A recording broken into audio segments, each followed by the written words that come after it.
Hi everyone, my name is Bruce, and today on a girl, a guy, and a movie, me and Janet actually watched a movie that she loved, and up until the last 2 hours, I absolutely hated every fucking time it was mentioned with any positivity because I hated the soundtrack. And we're talking about the eponymous movie from 1985, Ladyhawke, directed by Richard Donner, with Matt Broderick, Michelle Pfeiffer, and one of the greatest leading men of all time, Rutger Hauer.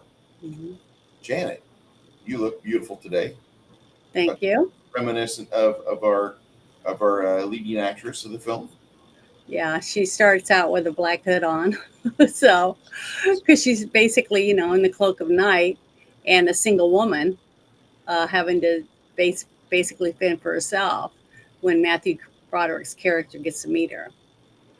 But she's learned a little bit on how to take care of herself at night, and she has a guardian wolf that protects her, that's never too far away.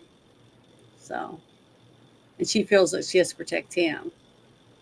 And as the story unfolds, we find out why there's a wolf in her life. And I just thought it was really, really, really, I love this movie. The fairy tale love story. And for anyone who hasn't seen it, I think that they need to just take a few hours out of their life and watch a great romantic fairy tale. I think it's just as good as Romeo and Juliet, Go your the shoulders. romance part of it. There's my shoulders. I'm Yeah, alive. and I love that shirt. I love these shirts. I've got 5 of them because I was supposed to get my boss's phone number and the name of this company. And instead of him letting me do that, he's like, "You got pineapples on there." I'm like, What's wrong with pineapples? Just because somebody has ruined the use of pineapples in modern day society, fuck you, swingers. Um, they've fucked up everything with pineapples. See, I have no idea what you're talking about when you say swingers. The only thing I see SpongeBob SquarePants. What I see Um, pineapples. So I don't know. I absolutely can't stand the fact that I can't wear this shirt without like just going in public and having people like, "I didn't know you were a swinger." I've had like probably a good What does seven. that have anything to do with swinging? I have I no don't idea, but understand the that. pineapple is a telegraph to others that if you carry around a pineapple, like you're ready to go, I can swap this one out for you right away, and we can trade. And then So if you carry a pineapple around with you, that means you want to be a swinger? I guess I have. That's the I've never dumbest thing I've in the never world. seen anyone walking around with a pineapple that wasn't at the grocery store. Now I do know that pineapples are a thing that it was an internet meme where a girl says, I want to eat a I want you to eat a pineapple before I give you a blowjob." Mm-mm. Okay, that's great. Didn't really need to know that, but that kind of came out in the early mid 2000s, and it became a meme in the 2012s or 2013 era. But like, I just wear the shirt because I like fucking loud ass Hawaiian shirts. If I could find the Magnum PI red Hawaiian shirt, I would have that. And I would say that that would be my Hawaiian shirt of choice. I love that Tom Selleck red Hawaiian shirt from Magnum PI. There Yeah, is but a he wore different ones. He didn't always wear the same one every time, right? some chat. Say again, Janet. I said he didn't wear the same Hawaiian shirt every time. He wore different No, ones. but there was like maybe 5 or 6 Hawaiian shirts he wore, and that he had a real good selection of Hawaiian shirts. Cotton Ministry He says, was in Hawaii. yeah, So, going back to the film, hmm Cotton Ministry says something that I echoed for decades. I have sisters. I've seen this movie. I can't say I'm a fan. I couldn't watch it for 30 minutes. If I had to watch a theatrical version of Lady Hawk, this would have been cut, print, done, 25%. Fuck this movie. I Richard know Donner. because I remember when I first brought it up, you said, "Hell no, I'm not watching that movie with the Alan Parsons Project singing I or whatever. fucking It sucks." That's hate. what you said. So I I said, "Oh well, I guess we don't get to watch it." I hate Alan Parsons Project. Like if there's a Special Olympics of 1980s synth music, it's them. Like they're the fucking special. Like I don't understand. Like I'll listen to Boy George or Culture Club or George Michael, and like yeah, it's kind of gay to they were gay, but they made good music. Parsons, I couldn't ever understand why people wouldn't listen to Alan Parsons Project. That was just like, do you want to be retarded? So anyway, Well, I being didn't watch it because of who was singing. that's awesome. I watched it because it was a fantasy, romance fantasy. You That's like why. romantasy, I get it. You love romantasy. Yeah, it was Um, nice. But you can pull up some pictures if you would like to talk about the movie. eh, But well, I liked the fact that Matthew Broderick seemed a lot younger. He seemed like, even though he was 23 when he portrayed this character, he seemed like he might have been 17.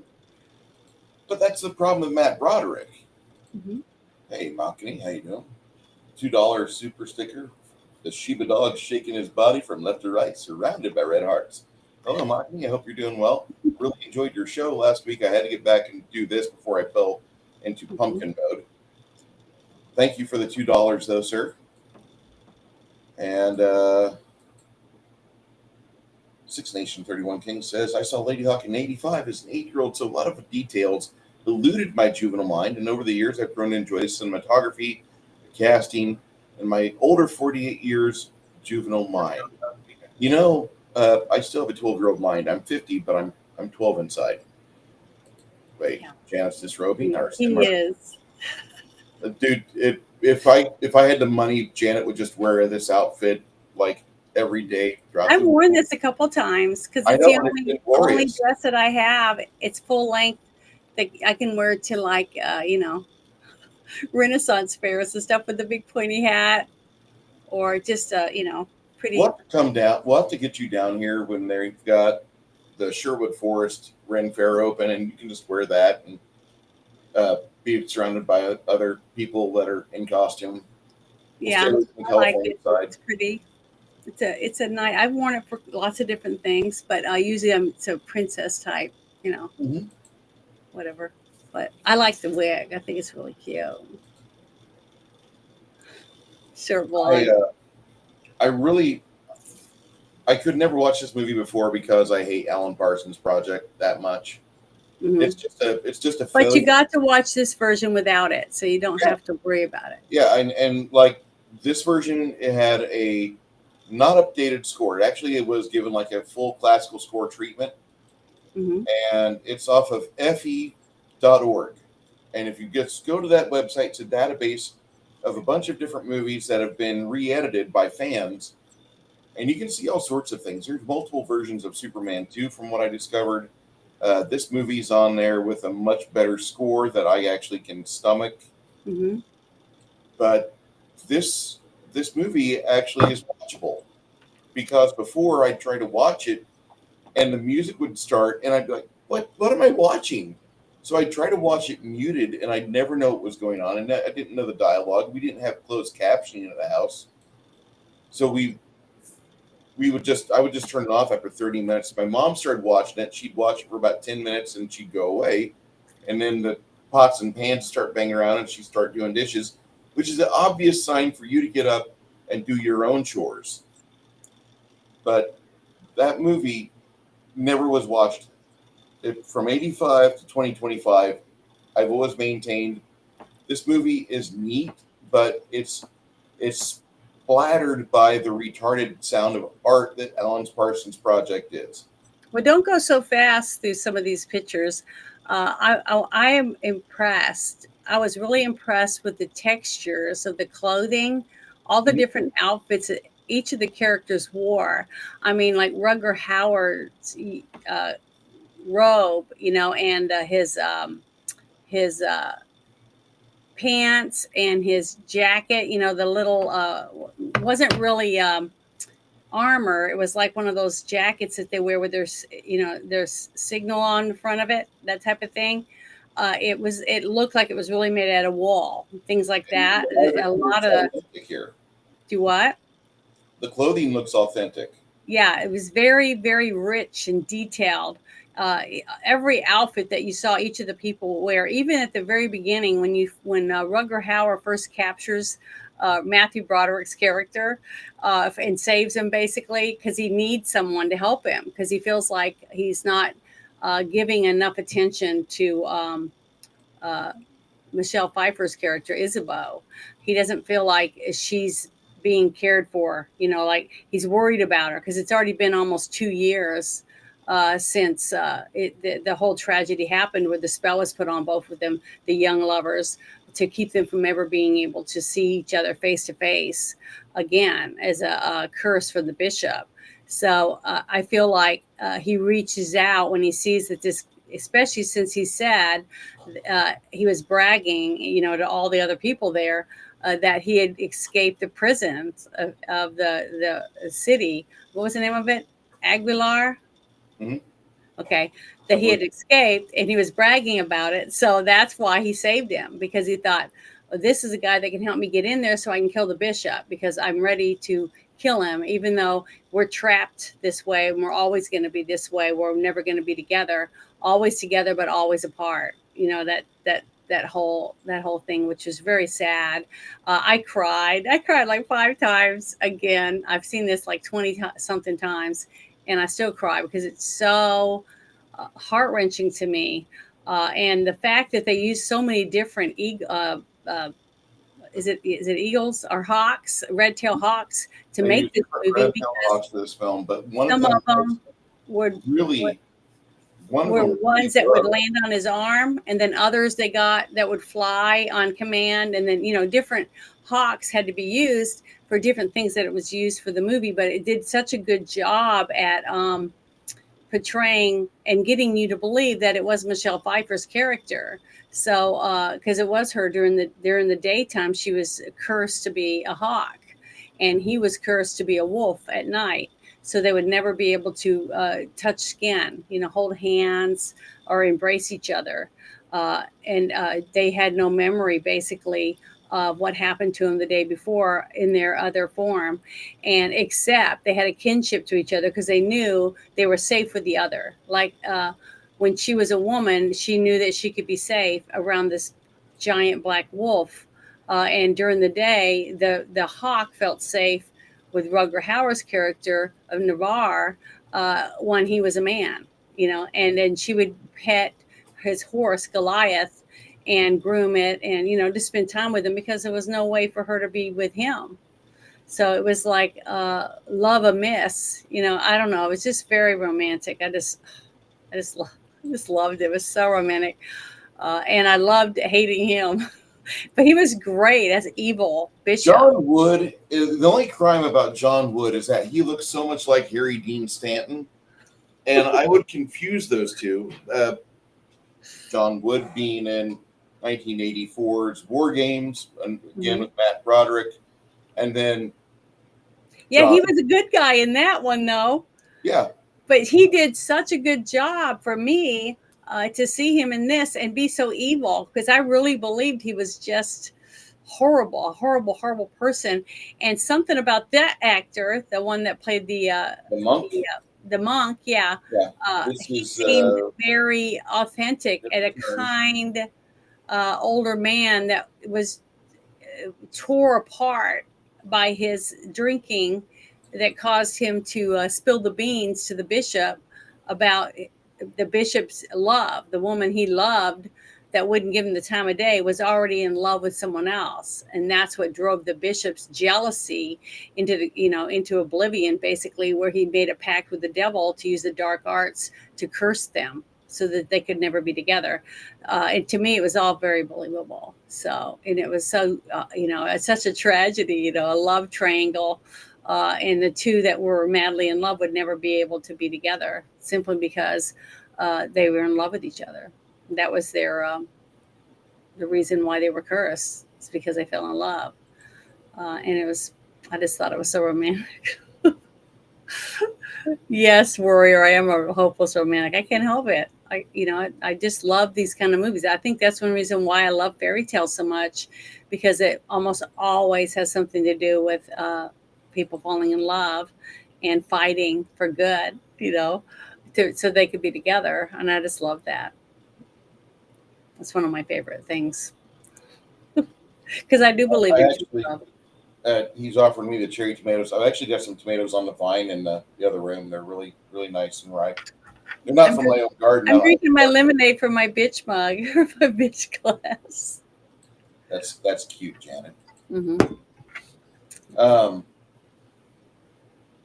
I don't know if it was this hawk itself or if it was another hawk, but one of the hawks loved being on Rutger Hauer's arm so much it would like kind of ruffle its feathers, look more like poultry than a bird. I Well, mean, yeah, that not a was bird of prey, I should say, because all birds look like poultry. But I thought that was hilarious because Rutger Hauer actually had, when he would do scenes with animals, he actually had some sort of like animal magnetism or charm he used to where the animals wouldn't see him as a threat or as a problem, and they would be able to do their trained item on camera. Now, granted, there's also a scene where Matt Broderick, who's not charming to animals, whose boyish good looks do not work on the horses or such, he gets on a horse and Rutger Hauer smacked the horse's ass, said, "Go." The fucking horse booked off, and it didn't stop when the people quit running the cameras on record, and people were yelling at the horse to stop. And the horse went up and over the fucking horizon, and all they could do was just wait for maybe the horse to return or get tired. And Matt Broderick was kind of panicked because nothing he was doing was helping out. Which I find that to be funny, but you can find that story on IMDb's trivia, and also it's a few other places on the webs as well. But this movie has a lot of things going for it. Now that we amended the biggest crime in fucking movie history, the thing is that the different hawks they had to have. like I four or think I five, think I they think. had like, yeah, 5 or 6, because the one that will fly and land on your arm is a different one than the one that would just sit there on his arm. See what I mean? Or on Matthew Broderick's hand when it ends up flying to him, and you see the surprised look on Rutger Hauer's face when she doesn't land on his arm. She flies straight to him, and he's like, "What did you guys do last night?" You could see a little hint of jealousy. I love that because he is such a good actor to even be able to, with his facial expressions and his tone of voice, to get you to believe that he has a hint of jealousy. Just like when he said later in one of his lines, he said, every minute you get to spend with her, uh, he's, jealous basically of him getting She's to what, talk to her and look her in the 27, face. 23 in Yeah. this movie? Mhm. She's Um, 27 in this movie, and okay. he was 23, Matthew Broderick. I've, Rutger Hauer was 41. I watched her in Scarface, and I love her in that movie, Mhm. but this is probably her at her most beautiful, in my opinion. Well, see, I, that was one of the reasons why I think they chose her. Look at the look on her face. She looks like she's hawk-like. She has beautiful doe eyes, beautiful blue eyes, and just little things that she does. And she's so feminine and demure, with the way Mhm. she carries herself. Because remember, she was a lady. This wasn't a peasant girl. No, This was she was nobility. yeah. So she was raised with elegance. So she behaves with elegance. She's not. She does well though at being believable as someone that is being learning to survive at night in the woods, out all alone. You know what I mean? Over time, but she does have a guardian. Got to remember that. Like when she is confronts that one wolf killer, and she sees him when she's fighting with him, and she pushes him and he falls into his face goes into the trap. I thought that was a magnificent way to kill him because that he deserved it. I mean, it sounds terrible, but the look on her face and the way she's shaken by it, even though she's had to learn to survive on her own basically and scrounge around for food at night or as a hawk during the day. But Like when she gets shot with the arrow, and the Navarre hands the hawk to what's his name, Felipe, Mm-hmm. and tells him to take it to down the road to that to the monk. Okay, that he'll know what to do, because he knew that within a few hours, that she was going to change into a woman, and that he would be able to take the arrow out with less damage being done to this fragile little body of her as an eagle. I mean, as a hawk. So I just thought that was really good, and that Matthew's character picks the lock and goes in there and sees her, and she's already transformed from a hawk into a woman, and that's when he realizes that something fishy's going on, because she's now there again, the same pretty woman he's bumped into a couple times in the forest.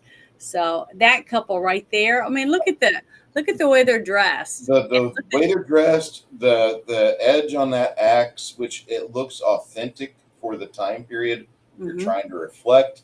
The way that this is rigged up, and the rope looks like it's suitably frayed, Mm-hmm. worn. It's not brand new. This is beautiful. Yeah. I never saw Look it. behind him. See the little pig pen, Yeah, little pig house, right there. and for the chickens, it looks like it's authentically made back then. Yeah. All the structures, some of them had ivy growing on them. Some of them had like the Well, actual thatch hold on, roofs. hold on. This Yeah. was constructed set. This Mhm. was constructed. This was made specifically for this movie right here. That's what I'm saying. It There's looked 3 authentic. castles, however, Hmm. that are, I believe, that there's a director in Italy that they filmed at the castles at, and he owns all 3. Oh, really? I, Well, I, that's good. That saved them some money from yeah, having to rent them. But it's they were still beautiful. The they rundown. they had to pay out money for the castles, but Mhm. let me find out exactly, because I know I just read this earlier. Well, the monk is staying in the rundown one, and the whole part when the different angles over his Lushino, shoulder, looking down when all the soldiers are coming, and you see him scrambling around, and he's looking down and says, "Well, I'm a monk, not an architect." All those little. I just loved it, even though it was. They weren't speaking like it was an old movie from back then, like Prince of Thieves, Robin Hood, that thing. It was funny. Okay, it was something each of us would understand and under and catch that it wasn't right in then during the time that supposedly this was happening, but it was still funny. It made you laugh. It was yeah. um and it was entertaining. So I just thought it was good. It was a fairy tale, so it's not meant to be real life. You see what I mean? Yes, this guy right here, Luchino Visconti. This guy is the director that he died in '76, mind you, but his family allowed Donner to actually make this movie, and the 3 of the castles used for the movie were owned by Italian movie director Luchino Visconti and his family. So Mm-hmm. that right there made me very much value exactly what we got in front of the camera, because this movie has so many things that are worth watching, and it's so interesting to see that you have a film that looks as good now and holds up as well. I didn't have any issues with how this movie was shot. I didn't have problems with the lighting. I didn't have problems with the way it sounded. And we're watching a re-edit on the sound throughout the whole of the movie. But it sounded like they did a professional job of re-editing it and inserting this new, better soundtrack over the one that's been previously beaten up on. And the guy that made it, he was like, I don't know why people are beating up on this. And there's a whole list of shit on IMDb's trivia page as to why people just can't fucking stand the soundtrack. It's like somebody took an 80s exercise video and they paired it with this movie. And that's exactly kind of how I felt. It just was so out of place. It took me right out of the film. But you've got this character here, Giancarlo Prete, and this guy, Yeah. he's one of the best actors I've ever seen. do a role of an authoritarian.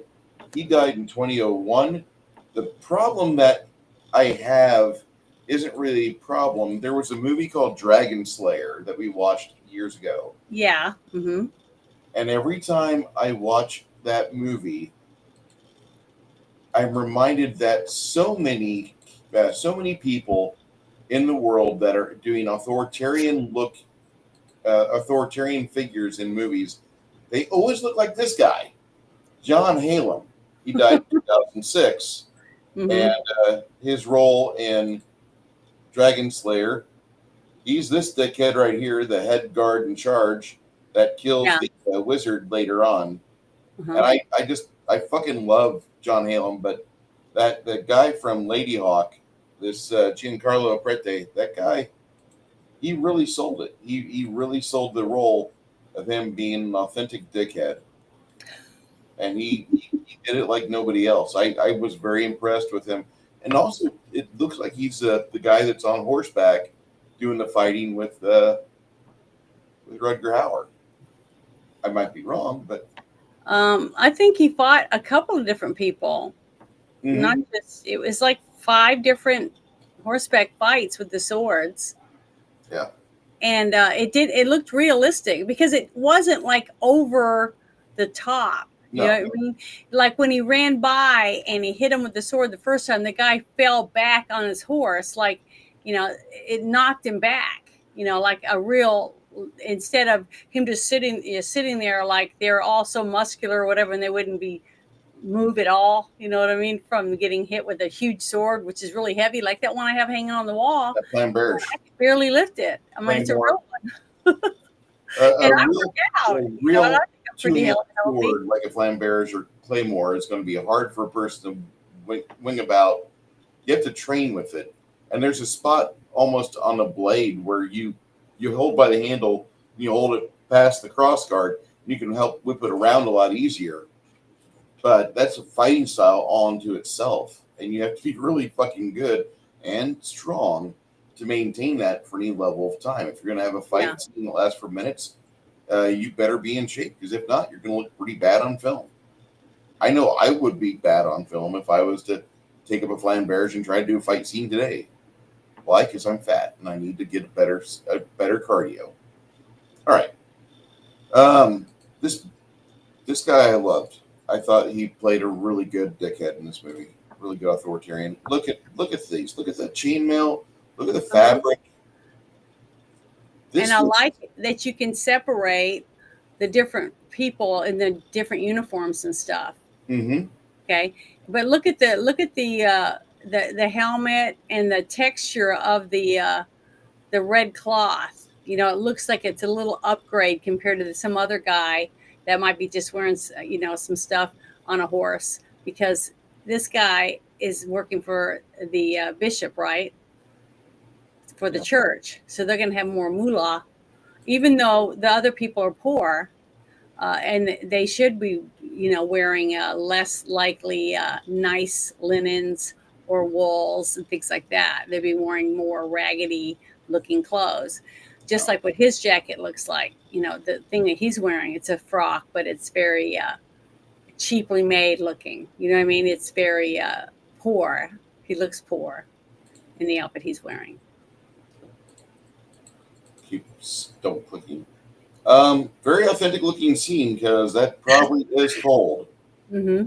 That probably is really cold there. That looks like real snow. It doesn't look like a fake scene. The way the sun is landing on the mountains behind them, it does look like he's entering a valley area. Mm-hmm. And the sun is peeking up over the mountain that he's headed toward. It does look authentic. So, and his raggedy clothes that he's wearing, because he just broke out of prison. Oh, And this. that's one of the things that I wanted to say too, is that when the soldiers go into the prison cell, and the other guy, the crazy nut guy, is saying he's like a rat and he flew away, or like a bird, he got away or whatever, but that they said there's no way he could have went down that drain pipe. And you see him squeezing out, the next scene, squeezing through that really small hole in the mud, right? And you watch him squeeze out of it, and he's like, it's not much different than squeezing from my mother's womb or whatever. That whole scene. That was. I just thought it was. Yeah, and he said it was what a bad memory that was or whatever. But I just thought his what he said and how he said it fit who he was. His character. And his nickname was the Mouse because he could squeeze through a lot of places that other people couldn't get through. Because you could tell he definitely could dislocate his shoulder or his arm, his elbow or whatever, to be able to contort himself to fit through all these weird contraptions and get away with things and sneak out. And then after he says, "Please let me get out of this, and I promise I'll never pick another pocket," and then you see him come out of the water behind those two guys, sitting on the edge of the water, and he pops up and he gets the knife and he cuts that guy's thing and he goes back in the water and goes away. And as he's swimming away, he's like, "I'm sorry, God, but you knew when you let me out that what kind of person I really was." Little things like that I love, because even though he's a thief, he's talking to God because he actually believes in him. You know what I mean? Yeah, he does that a few times in the movie. And he's flawed. He's not perfect. He makes mistakes, but he's on a journey. But we just don't know what his journey is yet. But we're kind of want to help him. You know what I mean? Because you like him. You already like his character, and you want to see him being successful in becoming a better person or whatever his journey is pushing him toward. I liked it. I thought that was really good leading up to that. I like the fact that they unfolded a little bit about his character before he brought in Rutger Hauer's character. And then they bring in Ladyhawke's character like that. They're all introduced one at a time and it's unfolding in front of you. So we're learning almost exactly the same way that Mouse is learning what's happening. So, it's almost like we're standing in the room with all of them as things unfold. And I like that too. And the fact that she basically has to get new clothes, steal new clothes, or unless Rutger Hauer is able to put the clothes out for her and leave them for her because he has a place set up for her. And he tries to do that, as you can tell from their journeys, that he tries to have everything set aside wherever she's at so that she has something to put on. And it's different for him because if he's out in the woods, having to, strip naked and then fold his clothes and leave him sitting there so he can come back and get dressed when he wakes up, when he transforms back to a man. So I just love the detail of that. But look how beautiful that church is. Mm-hmm. Those pillars. The setting is great. The fact they use a lot of natural lighting, you don't really see a lot of artificial lights being brought in the interiors. Mm-hmm. They light everything with candles. They make everything look like it's very authentic. Mm-hmm. They give it a very rich, textured feel throughout the whole movie. That if you're going to complain about something in the movie, the dialogue not being thous and theys in Old English, therefore, heretofore, etc. That's going to be the only place that I would really slam this movie. This is a fan edit I watched, and that's like the only negative about it that I really feel, aside from the dialogue, is the score. But I also said, like, my rating would be, if I have to watch the theatrical version, I'm in for 20 minutes, I'm out, and 25%, I'm done. This version here that we watched felt very natural, very organic. The soundtrack was good. We got a chance to see something that I feel is a lot closer to the original vision. But Donner, listening to that music kind of messed him up because he was going around doing location scouting and he couldn't get Alan Parsons' project out of his head. It was a good earworm for him. I don't know why. But I've never thought he was possibly retarded before. But maybe we've discovered something. And anyway. But honestly, think about it. He was listening to that music, but he was still able to find that scene that you're looking at right now. Yeah.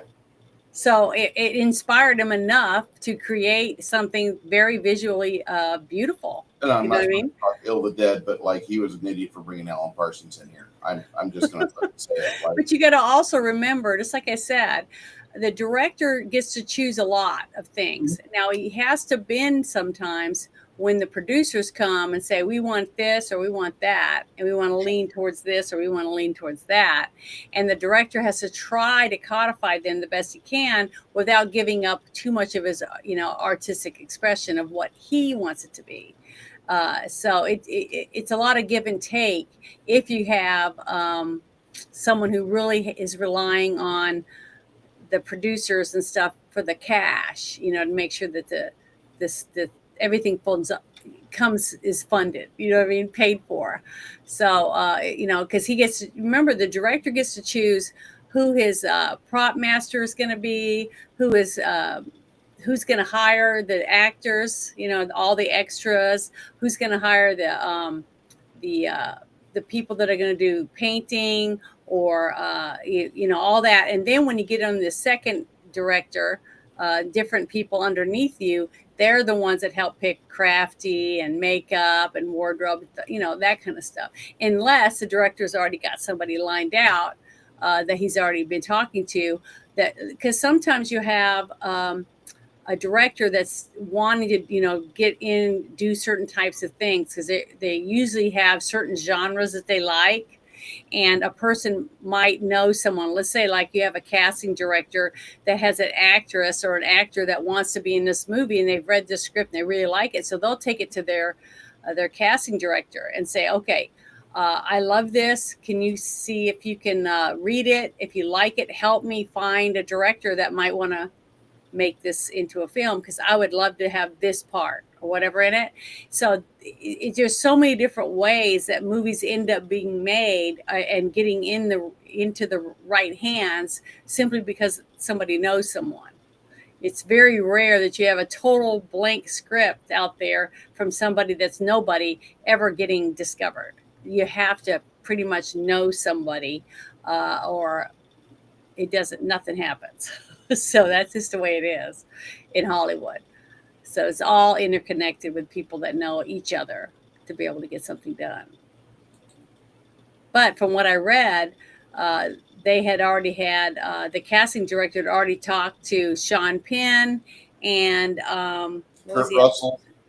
Who? Kurt Russell was supposed to be Rutger Hauer's role as well. Well, no, for the part of Mouse.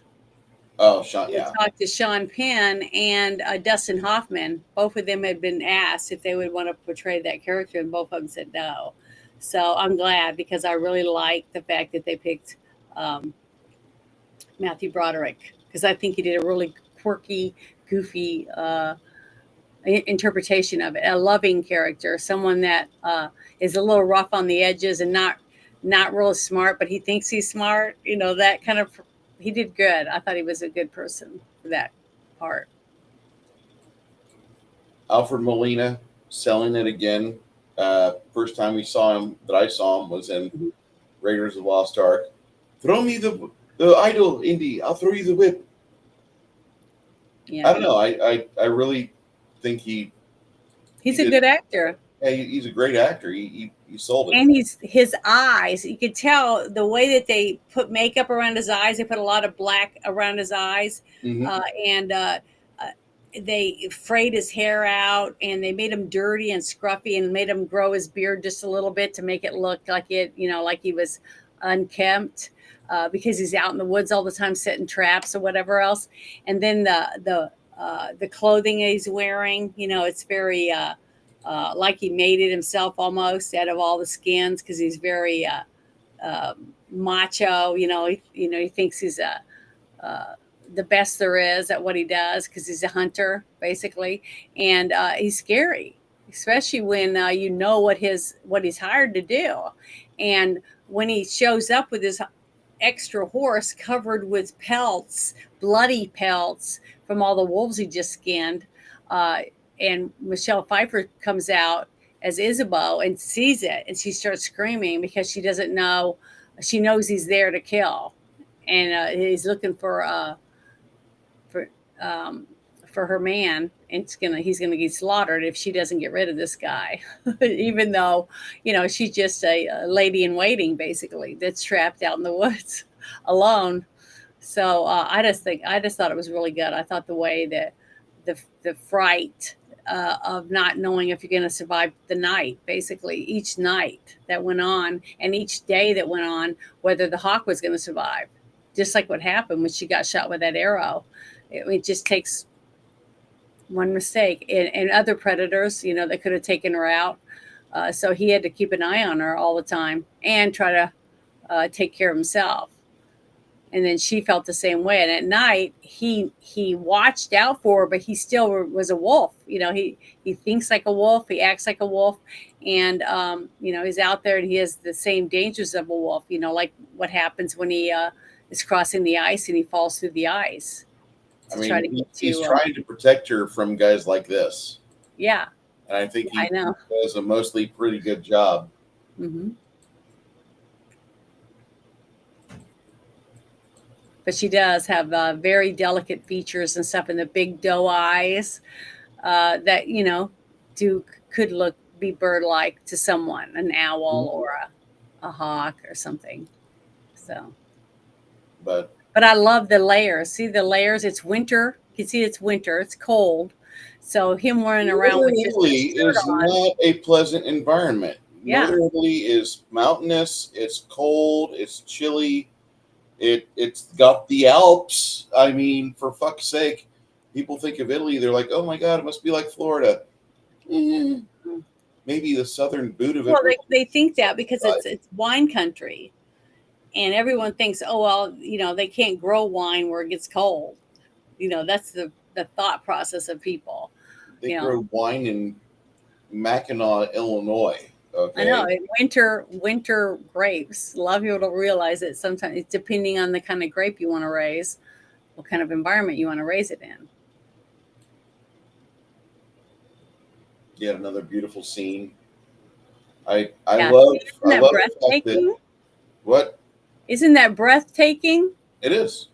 You got the scruffy ground, and then you have a little hint of green from the trees in the background, and then you see the beautiful horses with all the red draped over them coming up the mountain. That is the very cinematic. I mean, that's a beautiful vision right there to watch that. It's coming towards you, and a little bit of the mist on the mountains and everything. It's just gorgeous. I mean, it's beautiful scenery. I can see why whoever were the locations manager was, they did a really good job. Whether they listened to Alan Parsons' project or not, I don't think they had a locations manager. The way the production diary seems to read, I think Richard Donner did a tour of Italy. I think he went on a vacation first and just went around Italy and was like, I want to make a movie here, and that's what he did. To me, that's exactly from what I read. He didn't have a production assistant or somebody that scouted for him. He went and he looked himself because he wanted to have places already picked out. That is, I believe he does have a director of photography for this film, but it doesn't feel, this movie does not in the least feel like there's somebody that's picking for Donner. Donner's already gone out. He's scouted himself. Now does he do that with all of his movies? I don't know if he did that with all of them, but he had tried to build this movie 2 times before, and he's frustrated, and he's finally getting the chance to have his hands liberated, and he's building this movie.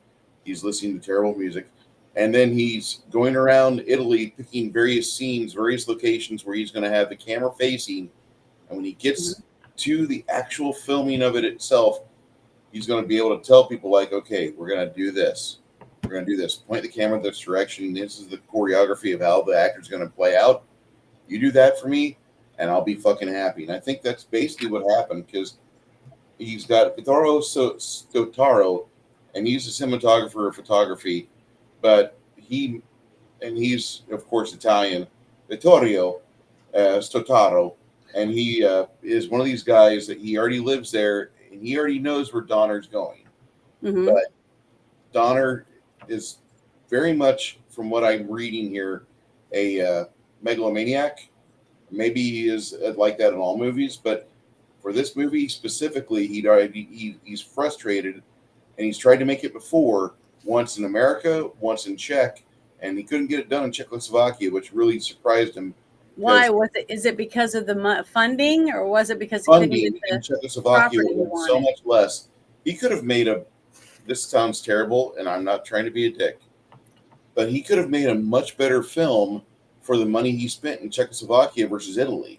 And Italy is cheaper than America by large means. But he was denied funding for Czechoslovakia at the time. And that was in the late 70s, early 80s when he first. Well, you got to think about this too. Okay, a lot of people don't realize that politics is involved in movie making. What it is.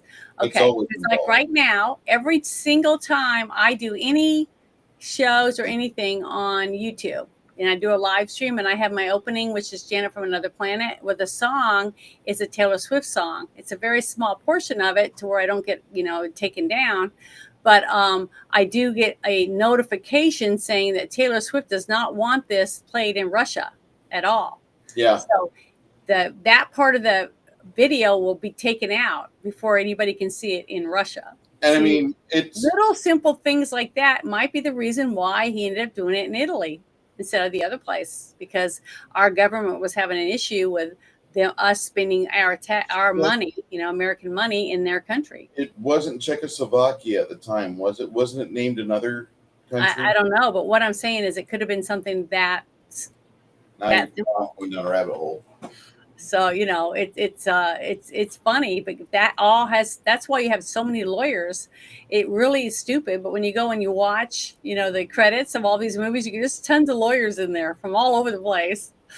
And you got a lot of people that are on payroll that are writing checks, because a lot of times they pay each person per day.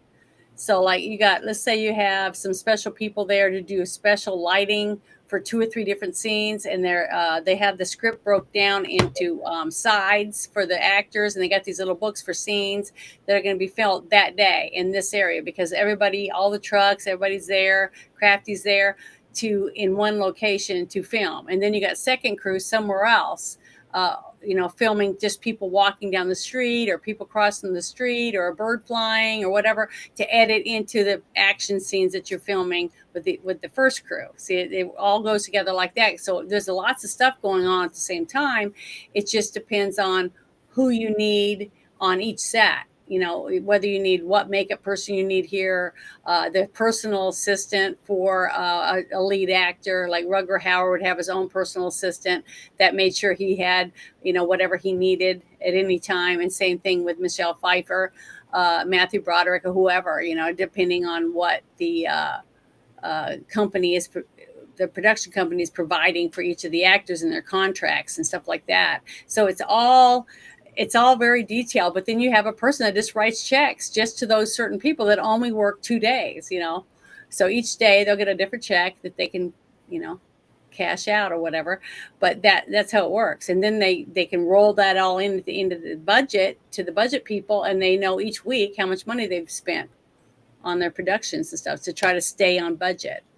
So it's just really very, very detailed. A lot of people, and that's why there's so many thousands and thousands of names on these big feature films, because there's so many people involved in. That's why when we watched that one movie about the starship, I can't remember the name of it right this minute, but you were telling me that Kirk Cameron had painted the backdrops. James Cameron. Okay, different things like that. That was interesting, because I'd never known that he'd done anything, like that. That trivial. He's a hell of an artist. He did the matte work for Dark Star. He did matte work. Yeah, Dark Star. That was Dark Star, and for Escape from New York. Mm-hmm. He was a special effects guy on Battle Beyond the Stars, which is another really low budget Star Wars ripoff from '81. Mm-hmm. And that movie actually, because of the characters and the script, actually has got good ratings. It's actually a fun movie to watch. John Saxon's in that movie, as is some other notable stars as well. But James Cameron, when he was building the Aliens pre-production, first off, he showed the record producer, she's like, I'm going to make a movie, and it's going to be like Alien, but it's aliens. He draws a $ sign at the end. Yeah. And then once he got the go-ahead, he starts doodling and drawing and sketching out all the various things he needs to build. And they basically scratch built a lot of it. They have the combination troop transport, which looks like the front of a U.S. helicopter slapped on the front of a box crate, which is exactly what it was. Kind of goes through the clouds, and you see the missile pods opening as it's getting its landing gear down because it doesn't know what it's going to have on the surface. But he does such a good job of building the world through the props that James Cameron is probably one of the best visual artists in the industry. It's kind of sad he's like 70 years old now and making movies about blue people, but that's just well, each of them go in their own direction depending on where their career has led them. But the thing is that young people watching, like a young person watching John Carpenter's movies, right? They will just dwell on, oh, I wish I could work on a movie with John Carpenter, and let him be my mentor or whatever type of thing. And it inspires other people to be able to make their own movies and put their little niche in somewhere. So we have young up and coming actors that learn from other actors above them. Then you have directors that learn from other directors. You see, they each take their own and move on if they get the opportunity to do that. And but look at that. Look how stunning that is. Look at the colors. The beautiful color of the eagle along with his red cloak, that goes with his black uniform. With Coco, the white backdrop. I don't disagree with you on Broderick being a careless little prick. He always came off as somebody who was very much a Peter Obnoxious. Pan. He's not obnoxious, but he's too carefree. He doesn't feel like what he's doing has enough weight in it, and he just seems to flit from one part of the world to another. That's why I just disregarded him completely in the miserable Godzilla 1988 film, because he just has like no nuts. Like manhood didn't hit him yet, and he's like 45 years old, I guess, or something like that. He was super older compared to what he looks like in the film, and he's trying to get this other journalist chick back, and it's a standard Roland Emmerich film. Like there's a formula for Roland Emmerich where he always has, like, there's one guy that's trying to get his girlfriend back, there's another storyline with somebody else trying to do something, and there's a third storyline where this guy's going to save the world. And that's a classic Emmerich tactic. Almost all of them since Independence Day have that thread, that storyline going through it, and it's just a different movie with different props, but it's the same script that Roland Emmerich used numerous times over.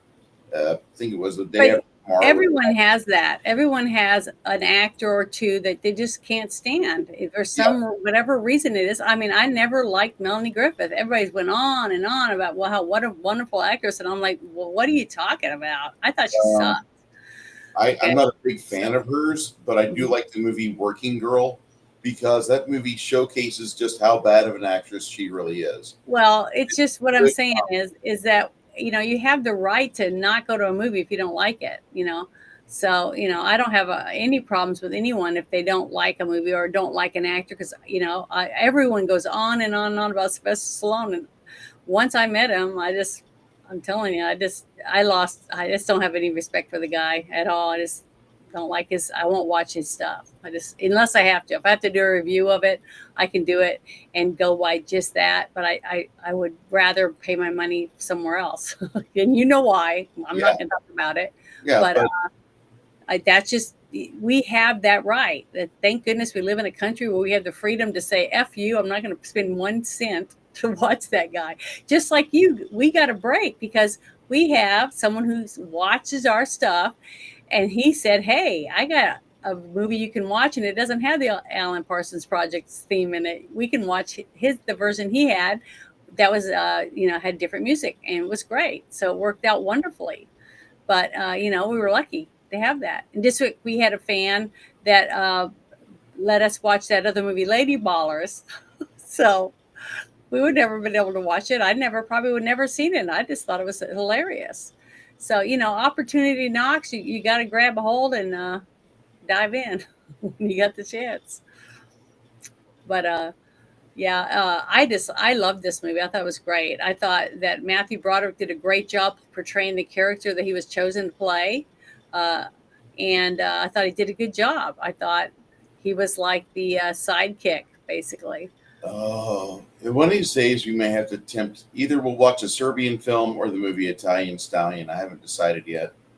Which one is that? Is that the Sylvester Stallone one that he hates? No, it's not the one he hates. I think he still watches that to retrobate to from time to Well, I time. haven't seen it. Okay, So. this artwork right here for the poster, this gives me a very 1980 mid 80s feel because this looks entirely like somebody says, you know, I like that show Thundercats. I'm going to use the scheme from Thundercats as my movie poster. You know what it made me think of? What? An Car? Asian made,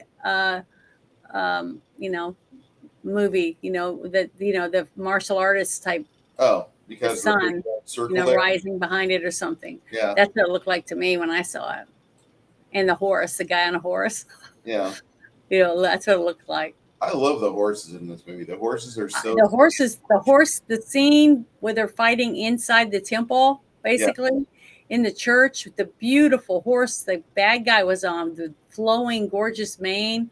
Yes. Oh, it was just, it was beautiful. And listening to them go clip, clip, clip, clip, clip, clip, clip, clip, across the marble floors and stuff. Oh, I just loved it. I could watch it just for that stuff. Just like that movie you got me to watch, the cartoon that I was looking forward to about the I can't remember the name of it again. I always forget it. It was gorgeous, beautiful, but the story was stupid. It was a dumbass story.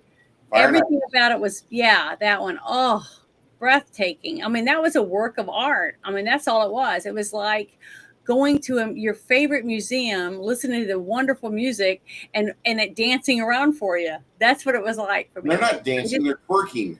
Well, you know what I mean. From the movie we watched, the only thing is, the story was a dumb story. The story just didn't make sense, but everything else about it was just jaw dropping. And I felt like that a little bit here and there in this movie. I cried. I really cried because I had empathy for the characters. I loved the characters. I loved the romance between the two and the fact that they would never be together. And that one scene where it's getting closer to the total eclipse that they don't even know, they don't understand what that is. I've never seen one. And because of it's coming closer and closer, they can almost get to touch their hands. And it was heartbreaking, when she flies away and you could see the devastation in him because he couldn't hold her for a second. Because they had such a deep, wonderful romance. They're just madly in love with each other. And all they wanted was to be together. And because someone else loved her and didn't want to share her with anyone else, he cursed them, put a curse on them. And I love that he gets retribution and gets to, This is the best box art I've seen yet. Mm-hmm. Beautiful. This is great. See the eclipse? Yes. The beautiful eclipse. Because I just had that. I just had a total eclipse. Went right over my property. So it was great. It was really cool. I've seen two of them in the last year, and I just not a big fan of eclipses. Just me. Maybe it's a spiritual thing, but I just that scene right there. I want to read something to you. I found. Hold on. Let me look at it real quick. Just 1 second. I want to read it exactly how it was. Yeah, okay, here it is. A film that would never have made it through the Code era of films with a depiction of corruption in the church. This is a very white hat versus black hat, and this movie, it probably could have only been made in the 80s or 90s. It really, I don't think it would have even been made in the Bush era. But I think this was made at like that perfect window of opportunity where we made great art, and this definitely qualifies that. Go ahead, Janet. I didn't mean to interrupt, but I wanted to. That's all right. It says the scene at the end in which Navarre embraces and holds Isabeau over his head while spinning around was actor Rutger Hauer's idea. Thinking it would bring more emotion into the scene, the director Richard Donner liked the idea and included it into the film. And it said, hold on, I got to move it up. It's down underneath. I can't read it all. To keep it real, neither of them warned Michelle Pfeiffer about doing it, prompting her to excitedly exclaim and laugh in the genuine reaction when Hauer picks her up. I like that when directors do that. And, like I know that a couple times we've read about that with Kurt Russell being able to do that in John Carpenter's films a couple times where he was able to, like the patch on his eye, just little things that the actor themselves come up with that they think will improve the scene that they're going to be in, and that the director trusts the actor enough to let them do it and see what happens. Just like the scene in the one with Rutger Hauer, and he's the robot, the cyborg. Remember that one scene? Yeah, in Blade Runner, where he got to ad-lib some of the lines, and it just, to me, it was wonderful. I just loved him as that character too. I just love him in everything, even the Hitcher. I had nightmares after I saw the Hitcher, and Rutger Hauer was the guy, the hitchhiker. And he was just, even though I love him, like I loved him in this, I was so romantic and I cried, for him and stuff. I still I hated him in the Hitcher, but I hated that he was so evil, but he was believable because he's that good of an actor. I just absolutely love his acting. I thought he was just phenomenal actor. And the fact that he was 41 in this movie, it's terrible that men can be so attractive as they get older, and women just get more ugly. They just get more and more decrepit. You start off at peak, okay? You start off at your most valuable because you're supposed to be pretty and young, and you're supposed to be gobbled up by somebody who could be your soulmate, wrapped into a family, made part of the family, breed great kids, and then as the children pile up around you, it's okay to let your looks slide because you're not trying to fuck everybody. If you have time to fuck your husband, but most men, they get tired of looking at the woman that's aging. She's not pretty anymore. Maybe she's gained weight, and then they find a younger version of what you used to look like when you were younger, and and then it's there you go. And then she's stuck not being able to find someone else because she's no longer the young, beautiful girl she was when he first swept her off her feet. And that just heartbreaking to me because I see so many women, older women now, that have had so much plastic surgery. They look like they're okay. Guys have to fight fucking weight gain too. Don't act like we stay fit and trim. No, but women don't care. I mean, look at, you had Julia Roberts end up with that one guy that looked like Ichabod Crane. Most women we don't look for looks. We might look the first time across the room because the guy has a nice smile or broad shoulders or a nice tight butt or whatever. But to have a relationship with someone, you don't have to be an Adonis. Okay, a woman wants to laugh. She wants to feel like the guy's romantic. She wants to hold hands. She wants to be swept off her feet, and told she's the most beautiful thing and he wants to be with her forever. That's what women want. They want romance. They don't have to have Adonis, because what good is a guy that stands there like this all the time, but he doesn't pay any attention to her? I don't know. I don't know how else to explain it. But women want a guy that can attend to her intellectual side, and they want him, after they've satisfied that frontal lobe stuff a little bit, they want to see if he can make her walk funny. And if you can do both of those things and walk a straight line afterwards, gentlemen, the horde of women that's out there that's wanting is all yours. And there's a big segment out there that says stupid things like, please subscribe to my OnlyFans. The men want those women. See, that's the thing. You want, for some reason, you get a guy that wants to date one of those girls, and then they wonder why you don't want those women. That's fucking stupid. That we don't. If you tell me that I can have a date with you and spend $89 to $150 with you on supper, but if I spend $4.99 a month, I can just go and see everything you could do to a cucumber with your vajayjay, fuck the savings. Fuck this dinner. I'm out. Yeah. I'll wait terrible. for uploads. There's no need. What you need is Smart man won't do that. need someone who can order one of those boxes and have it delivered every week, once a week, and you cook together in the kitchen, and then you enjoy that. That's the kind of stuff that most women want. They want to spend time with you, not really always money. Okay, Ruben, this movie with the original soundtrack, completely gay. Just don't watch it. Stay away. There's a fe.org. That's Bruce's interpretation. It scores a fucking 25% in the original format. There's no need for Where at? What do you mean? For the Where at does it score that? For me. My rating okay. Is a fucking 25%. Where do I have to go see I've tried watching this movie 3 fucking times. I know. And I thought we were lucky. Like, done. Out. Get the fuck out. With the fan edit redone with a better score, this movie for me scores a solid 79%. I think that's a good fucking score. That's just a sliver under 4 out of 5 stars. Pacing kills it. And if we're gonna go with like it's not true old English, okay, that may be a little bit, but that's just my I don't like Matt Broderick that much. I love him in War Games. He's perfect. He's the perfect geek in War Games. There's never been a better. What about the other one, the Ferris Bueller's Day Off? I don't like that as much as I like War Games. Oh, okay. But you have seen that.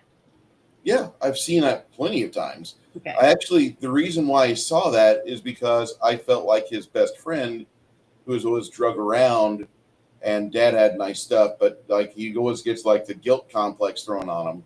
Yeah. And, like at the very end of that movie when he fucking throws the Ferrari through the back of the garage, that's like the perfect ending to that movie.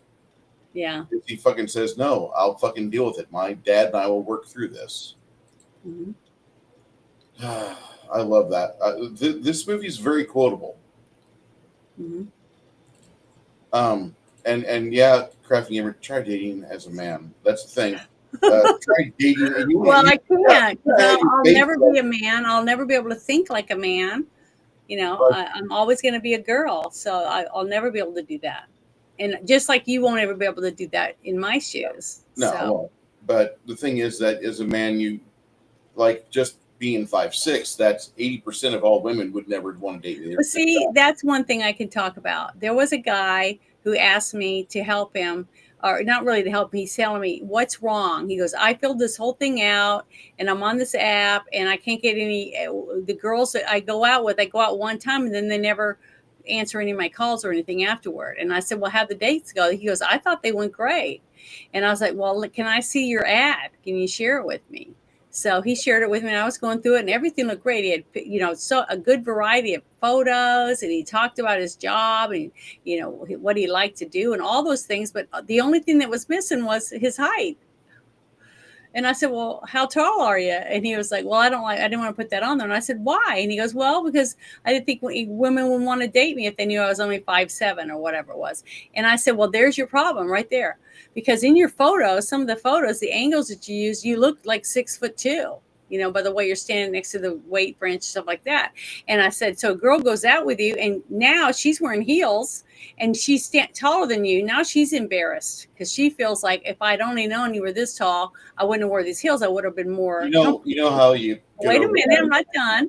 So guess what? He put that on there and guess what? Now he's got a girlfriend. So I'm just saying sometimes why would you want a guy that can't even tell you to be honest with you, or a woman? Let's say she tells you that she's average. I had this one guy tell me this too.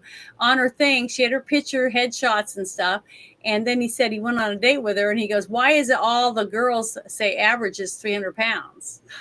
So if a girl doesn't tell you the truth about her height or her weight and things like that, the man should do the same thing. So it's what's fair. That way you kind of have an idea. And I always tell people, don't go out with them until you do a video time with them. Then you're a little more or less shocked when you see them because you actually had some chats with them. I prefer my thing. If I were to like be single, Mhm. I would do all first dates at fucking Schlitterbahn, and we're going on Or the water bowling. slides. Why? Just I go want bowling the or do fucking something makeup where you can have off. fun. I want the makeup off. I want the makeup. I want to see what the fuck am I getting Go to into. the pool. Go Schlitterbahn. swimming. Go to the beach. No. Schlitterbahn. Let me tell you why. They have What's good. that, They have good, anyways? they have good chlorine content. It's a water park in New Braunfels with slides. It well, it's like Wisconsin Dells, but again, you don't know about that either. I know about amusement parks. I love roller coasters. I love going in kinetically stupid things. Which is why I don't have a motorcycle, because I'd kill myself on one inadvertently, just enjoying speed as it is. But no, I would take a woman to a water slide for a first date, and I don't care. The reason why I would do What if that. it's winter? What's You winter? don't date in the wintertime? What's winter? You Janet, don't have winter where you live? I dress like this fucking 12 months of the year. Oh, okay. Well, I God don't live. damn it, girl. I even had winter in New Orleans. It got cold. We had to wear sweaters and all that kind What's of stuff. cold? I'm not going to go swimming. What, 50 degrees? Yeah. Short sweater. Well, I wear sweaters. That's one of the reasons why men love you. You look so good in sweaters or whatever you wear, even in a pup tent. Okay. Janet, men's temperature, internal temperature for a guy, like you ask 9 out of 10 women what they love about their husband or boyfriend. He's so With their warm. cold feet on them. They put their cold ass feet on them all the time. Yeah. Or hands. We don't fuck up our bodies by having a fucking life form inside us for 10 months and then splooge it out. We splooge out within like 2.5, 3 minutes. We keep our body heat. Yeah. Travis is like, those are not white legs, those are silver. Like Janet's outfit last week, yes. I just like no, I would take her to a water park because that would be a quick way for one, both of us had a good time. If you don't like water parks or roller coasters, I don't want to date you anyway. I don't. But that's what I'm saying. That's what's important is dating somebody that has the same, that likes to do the same shit. I see these guys taking girls to the museums and all these other places. I'm like, you hate museums. Why? She that's what she wanted to go on her first date. And I said, well, you're already screwed up now. I love Because this you're quote. stuck with somebody that's not interested in what you like. There's a good quote here from Wolf 10 Media. I told the truth, Lord. How can I learn any moral lessons when you keep confusing me this way? I know. I just liked it. I thought he was good. The script is I good. liked his character. Mouse is a likable character. Mm-hmm. There's a few characters Matt did in his life that are really good. His character from War Games is amazing, but Mouse is joining the ranks of them. But also, the bouncing off of another character, the interactions that character has with others, that's what makes them shine. Say if you have a bunch of bad characters, no matter how good the other one is, it's going to make the other one look worse and worse because there's no good interactions in the movie. And to have Michelle Pfeiffer's character, quirky, demure, timid, all these little things, and then you had Rutger Hauer, overpowering, jealous, because he's jealous that he's getting to spend time with the woman that he loves and getting to see what she looks like, see her beauty every night, and have conversations and hear her voice instead of a screeching of a hawk. Little things like that is what made him shine as a character. And then him over exaggerating, the conversations and stuff. I love that. I thought it was adorable. I just loved his character by doing that because it added to the romance, because you'd see that slight grin that Rutger Hauer would have when he would say, all she did was talk about you, that kind of stuff. I just loved it. That was sweet. That was what made his character even more adorable. This is a geese hydra. And whenever I roll this out on one of my two groups, maybe both, there will be much fearfulness in the party, I imagine. Wolfton posts another, probably the best quote of the movie. And he Yeah. said, "I fully expect to meet you at the pearly gates, little thief, and don't you dare disappoint me. I'll meet you there, Father, even if I have to pick the lock." And I Mhm. thought that was hilarious. I thought that was one of the best exchanges in the film. Uh, Yeah, it but was good. but Mouse and the Father really did a great job in this movie. Travis J. 1975 says Rutger Hauer's other great movie was Hobo with a Shotgun. Travis, there's a whole list of great movies on IMDb. Oddly enough, Rutger Hauer is in a lot of them, and Mhm. his IMDb is worth actually just going down the list of movies and finding what you like. Uh, this is not my favorite performance by Rutger Hauer. He plays a very imposing figure in this film. He does a really good job of portraying someone who used to be an authority figure and now he's been disrespected. Mhm. And he does a great job with this character. Janet's not seen Hobo with a Shotgun yet. Mhm. We'll be watching that during Rutger Hauer month We're next. also going to watch that Blind Fury or something, aren't we? Yes, you've seen Blind Fury before, haven't you? No. Okay, that's one of my favorite films he's ever done. But that movie also has Randall Tex Cobb in it. It's got Meg. Can't think of her name, but she plays. Foster. Which one? Meg Yeah, Meg Foster. Foster, yeah. She plays Evil Lynn in the Mhm. and live Yeah, action she film. was impressive for as Evil Lynn. When She I was read impressive about in a lot just of her movies. costume that she had to wear, you know. She does really good with about everything she's been in, and I've Mhm. never been disappointed by her before. I think she'll impress you quite a bit with this movie, although she just has a very small part, uh, percentage wise, in the film. Well, But that other one that we did about the jungle, about the young boy that gets taken by the jungle people. Remember Light that in the one? Forest, Light in the The Forest, Emerald Forest. yeah, And the she Light had in a the very Forest. small part in that, but it was a very important part because she played his mother, the little boy that's kidnapped, Yep. basically, or gets lost in the jungle and raised by the natives. And oh, I just love that movie, and I had never seen it. So, and she did a good job in that one. That movie surprised me when I first saw it, and I was really impressed that uh, it was as good as it was. And so that movie, we would when they were not a good selection of new releases at the video store, we would Hmm. get that and Iceman. We would rent those two out together because they Yeah, seem to be really good movies to watch at the same time. but so what's your score for this movie, I've Bruce? already said it, but I'll repeat it again. It is 79%. If you Okay. in the chat have seen this movie before, Ladyhawke, go ahead and put your score in the chat. If you've seen both versions or any extra versions of it with a different soundtrack or different ending, etc., let us know as well because I'll have Janet read that out to you. Hmm. I've seen two versions. This one today, and then the regular real version of it, and I love both of them. So to me, the way it was done, the original version of it, it didn't take me away from the characters. It didn't pull me out of the movie.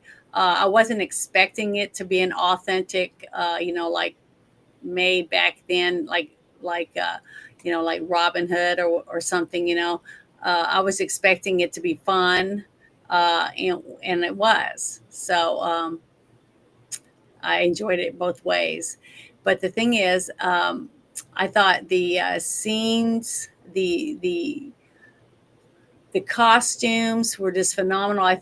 To me, it looked like everyone that was involved in this movie did the best they could to give us a wonderful, fun, entertaining love story. That's what I felt.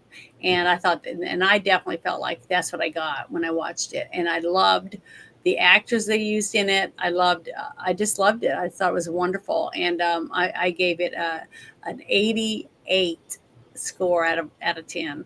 So 8.8. Okay. That's my score.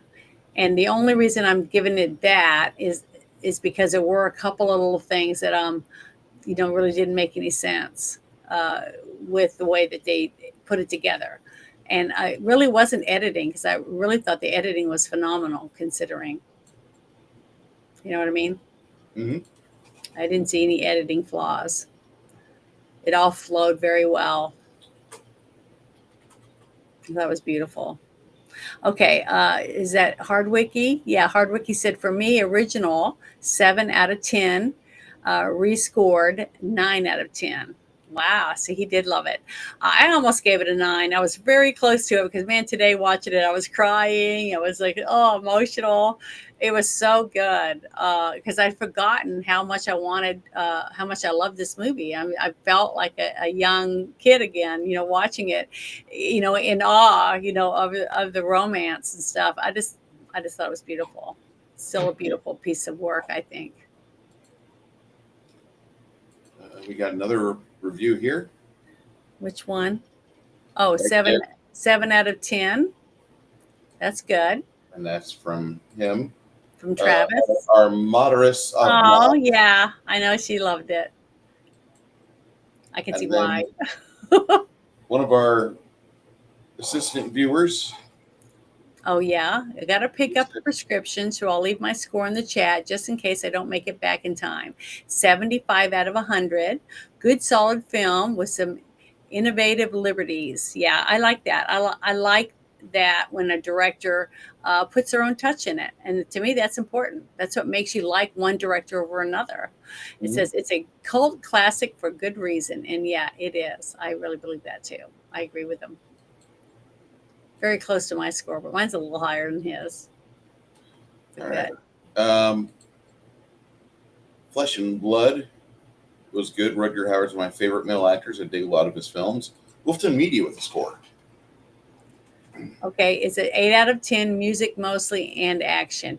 Yeah, it did have really good action in it. That's one thing. Yes. The fight scene, just like I said earlier, the fight scene with the swords on horseback was so authentic to me. The sounds that were made, the actions, like when you get a big heavy sword swung at you, you're not going to just stand there like it's made out of cardboard. It's going to knock you back, and that's what it definitely looked believable. The movie that we watched with it was a couple weeks ago, or a couple months ago, I think it was the 13th Warrior. Remember that? The one fight scene with the little guys fighting the huge, giant, enormous big guy that you thought after 2 blows he was going to be gone. Yep. But he wore him out. Remember that scene? I do. That fight scene?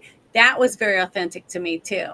It was very good stunt people to help, or trainers or whatever, to train the people to fight and make it look real and sound real. It sounded authentic.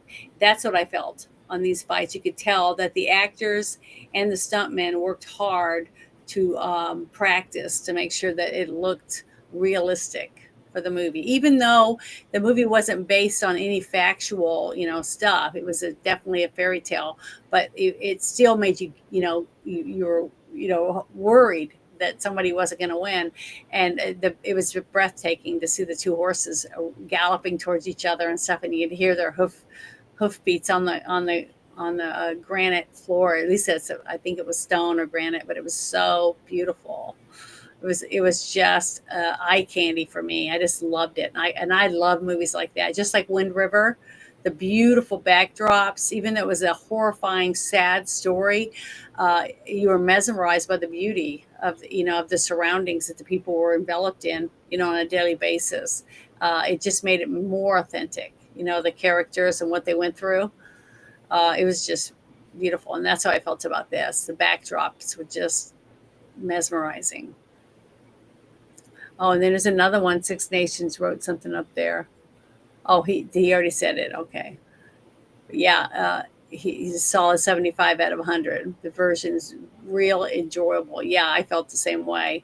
I got a feeling it would grow even more on me over time, and I feel like it has for me. I mean, I was shocked every time I get a lump in my throat. Again, I'm like, God, don't start bawling, because I just had so much feelings for the characters, and that's what you're supposed to have. You're supposed to have character arcs, not just flat lines through the movie.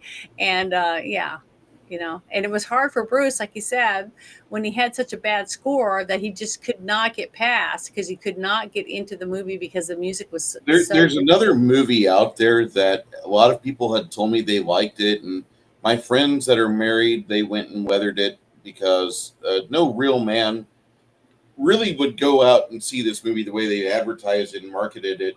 But there hmm was a movie called A Knight's Tale a few years ago where they had a lot of rock music and dance numbers in it. yeah. And the way they marketed it was kind of like the Pirates of Penzance, but gayer. And I haven't seen it, so I'm trying to visualize we it. even discussed like watching it on this channel. My chat, God bless you guys for having such good common sense. You guys are like, no, don't do it, Bruce. And I heard that from a lot of people. So I'm like, you know what? Fuck that show. And you guys were like, okay, Bruce isn't gay, which is, kind of a good thing because you don't want to be gay. I want to like vaginas and big fluffy titties and big round asses, or at least comfortable asses that you can have a hot dog in a bun. Yeah, And well, just good things, yeah, but see, that guy was saying earlier, he's saying Goldsmith's scores, for the 13th Warrior and the Mummy sound very similar. But see, that's one thing that I hear a lot of when people are talking about different movies they like, and the music that's in it, or the actor, or the action sequences, things like that. When you like a director has lots of action, he makes lots of action movies, but his action is really good. It's like real meaty and it's got a lot of stuff in it, like the John Wick films, right? A Mhm. person that goes to see a movie with Keanu Reeves is going because of his action stuff. You He's an shouldn't really action go to actor. So there's bad. you don't go buy a ticket to go see Keanu Reeves as a romantic comedy person. You see what I mean? So Okay, but once we a have to discuss person gets this. in there as a director or as a writer or screenwriter or as an actor in a movie, you want to go see them in a movie that you like, in the things that you remember about them. Just like Bruce Willis, Bruce Willis was an action star, and that's why he became a huge actor. So going to see him in something that was one of his okay movies isn't what made him famous, and that's not why you're buying a ticket. If he's in an action movie, you're more likely to buy a ticket to that because that's what you loved about him as an actor. See, it's very few actors like what was it, Ivan Reichman, or let's see, trying to think of some of these other ones that we liked, and we liked them because no matter what movie they were in, they were good at it. Like Gene Hackman. It didn't matter what movie he was in. I just loved him because he was a phenomenal actor. So I enjoyed all the movies I've seen him in, even if it wasn't action, if it was something, Gene some other, Hackman's a great actor. yeah. Um, yeah, I keep I keep hearing A Knight's Tale. I should watch it because there's a really good message in there, but I'm gonna have to fast forward through the fucking music numbers. It's got four really good actors in it that I do like their work, but I didn't I can't the We Will Rock You dance number just was like, wait, that's in the movie? I'm good. I don't need to see it. But see, I loved when we did the review on the cartoon for Flash Gordon, Yeah. and I loved Flash Gordon, and I went there specifically to see that type of movie. But that's Okay. the best Flash Gordon that we've ever been given. hmm And I know this sounds really weird. Some of you are going to say blasphemy, but the greatest tale ever told is the best Flash Gordon film you'll ever see. And it has a beginning, middle, and an end. It hmm has a definite end to Ming, and it's done very well in the spirit of the old '80s filmation cartoon because it is filmation, but at uh the same time they threw a great script at it, and it comes off like a winner. That's one of the best cartoons I've ever seen. Wolfmedia Yeah, says, I but think see, I that's what learned I'm to write saying. first night. A I lot hate of people don't that. like Watch it now. anime. They don't What? like cartoons, so they won't go see it just And those because people they won't like it. and those people probably don't like pineapple on pizza. I'm not Same saying thing I with want pineapple musicals. on every I know a pizza. few people that won't go see a musical no matter who's in it. So, I you know, could convince you to watch a musical. If you don't like a musical, go ahead and just put it in the chat. I don't like musicals. And I'm going to convince you that we need to watch Producers from 1974 together, 1972, 1973. It's a Gene Wilder movie with Zero Mostel. And there is one of the best dance numbers you'll ever see. It's hilarious. It's absolutely criminally hilarious as to how good it is. yeah, I haven't seen it. I haven't seen it Okay. yet. We're talking about First Night in the chat. Sean Connery's Arthur was appealing. Yeah, he is. He's a really good King Arthur. Hmm. And sees Robin and Mary and thought, wow, this is interesting. You take a folk hero and add an AARP card to this tale, and it's a different spin. And Richard Gere is in this movie as Lancelot, stealing away Maid Marian. And it just, I look at Richard Gere like, you were okay in Pretty Woman. You weren't the manly man in Pretty Woman because you can't drive a stick, you fucking faggot.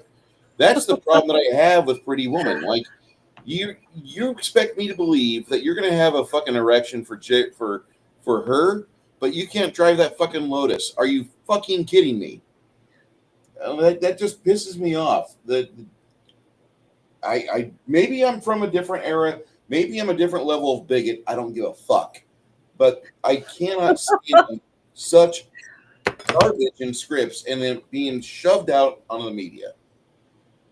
Well, I can tell you right now, I was driving to New Orleans when it was a little after I moved here, first moved to Arkansas, and I was driving on Interstate 10, and I got something flew out from underneath a semi in front of me, and I tried to go to the median in the center to miss it, and it went under my front tire on the right hand side, and I heard it go pew, and so I held on to it, and my car, and I finally worked my way over. Flesh Gordon is another story altogether. I never heard of that one either. Yes. I've never seen it. I've never seen it or heard about it. But I moved over there, and then I got out, and I had a flat. So I was like, and it was 110 like outside. So I get all my stuff. I change my tire. That's when I realized the back tire is flat too. So I had two flats. So I had to call the people to come and get me, take me somewhere so I could tow me so I could get another tire because I wasn't going to make it all the way home with one donut and a flat. I was stuck. But when the guy picked me up and he checked my thing and he said, you put that on yourself? And I said, yeah. And he said, wow, I'm impressed. And he goes, no one stopped to help you? And I went, no, not a single person. Not one person stopped to help me at all. And he said, you would be shocked. Like this, apparently. He said, I'd be shocked at how many men that he picks up that can't even change a tire. So and this was like 2 years ago. So in today's age, I guess there's a lot of men that can't change tires on a car. So my dad wouldn't let any of us girls get our driver's license if we couldn't change a tire because he said you'd be in a rural area, you get a flat, and you'll be sitting there all night long, and you won't be able to leave. You'll be stranded there because you can't change a tire. And he goes, that's ridiculous. Everyone who drives should have to be able to change a tire, period. So we learned, even if we had to stand on it, and jump on it to get the nuts off so that we could take the tire off because sometimes they get really tight. They're really hard to get off. But so that's why I want to tell you that, is because it's funny that you said that about. Janet, what is your score for this movie? We never got to your score. Yeah, I gave my score. I didn't hear it, and I apologize. Oh, I said it was 8.8 out of 100. 88. It's not bad. It's just under 89.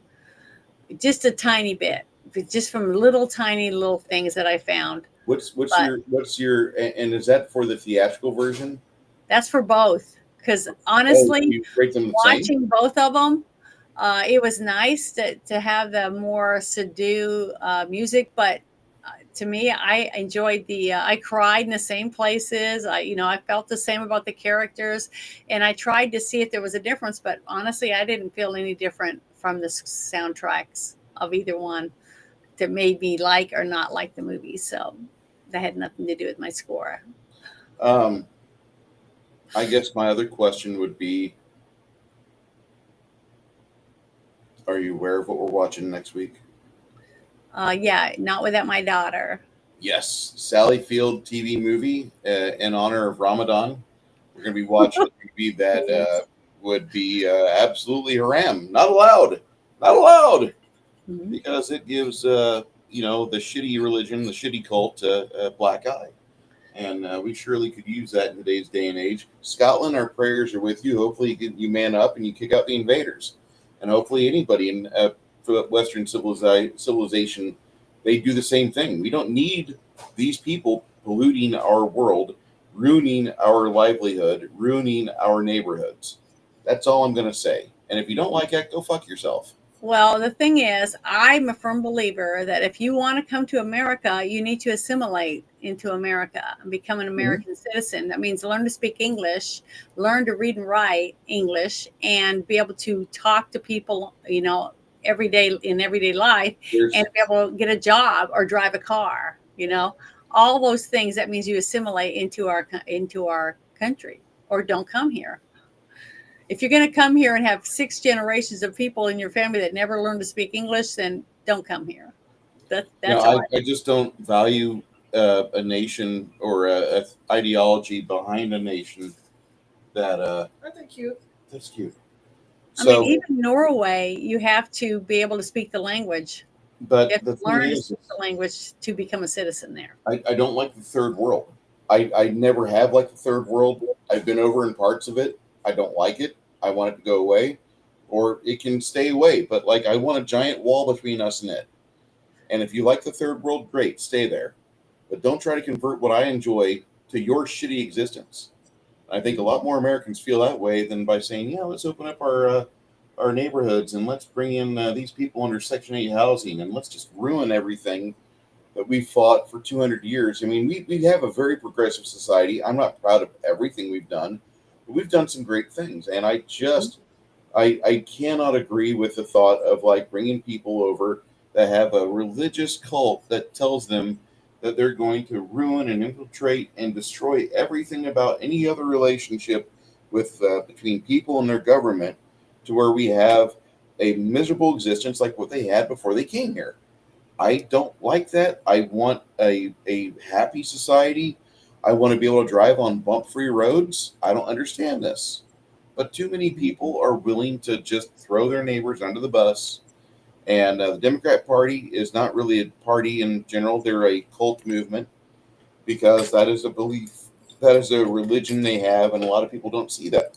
And then you have the deliberate religion that hates Western civilization, that's Islam, and it's just a shame that we allowed that to exist. I bitch and moan about the Catholics for not finishing the job right the first time. Well, you see this outfit that I'm wearing? I love it, and I'm sure Okay. I Well, will I never would be stoned to death in the street for wearing this my if I was being controlled by Muslims. So that would take my rights away as a woman to that's be able to true. dress like this, things like that. So if you want your wife to sit in the house and suck her thumb in the corner and just do what she's told like a dog and tell her to cook or clean or whatever, then that's the world for you. But it's not for me, and there should be other people to be able to make that decision. What kind of life they want to live, and that isn't what I want in my life I mean, for myself or my daughters or anyone, any woman, if that's not how she wants to live, well, you know. But apparently, I saw something. Let's see, where was it? It said, "Sorry, I'm a nationalist." LOL. There's nothing wrong with being a nationalist. If that's what you believe, you have the right to believe that. I'm just thankful that you live in this country and you have the right to be that, to have that choice.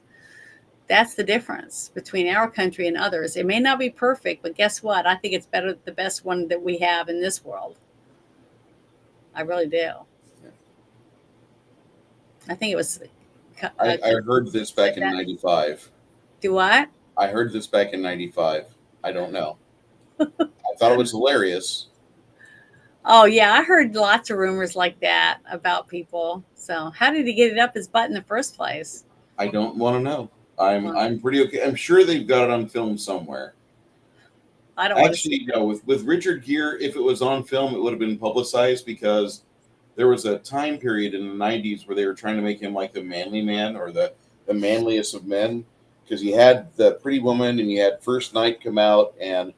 Mhm. I couldn't imagine him Didn't stealing. he? Wasn't he an Officer and a Gentleman too?